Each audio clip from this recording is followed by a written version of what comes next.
Publik bagian APBD Warsa kalih tali 24 sampun puput. Yadiastun karincikang defisit 500-an miliar, DPRD Bali mastikayang program sane karencana yang sida memargi. APBD Warsane mangkin kaaptiang sida memargi anutin rencana.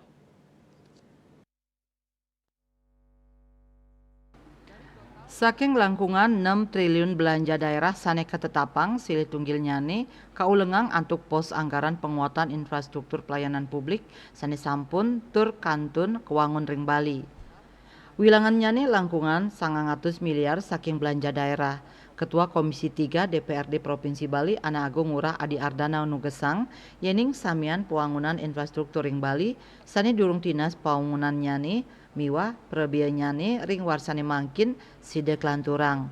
Kauningin taler anggaran pemeliharaan infrastruktur sane sampun kewangun taler kelanturang malih. Sekadi ring pembangunan Turya Pada Tower KBS 6.0 Karti Bali, Shortcut Singaraja Mengui kawasan pusat kebudayaan Bali PKB, tambahan pembangunan SMA baru, pemeliharaan Pura Agung Besaki, pemeliharaan jalan provinsi miwasan lianan.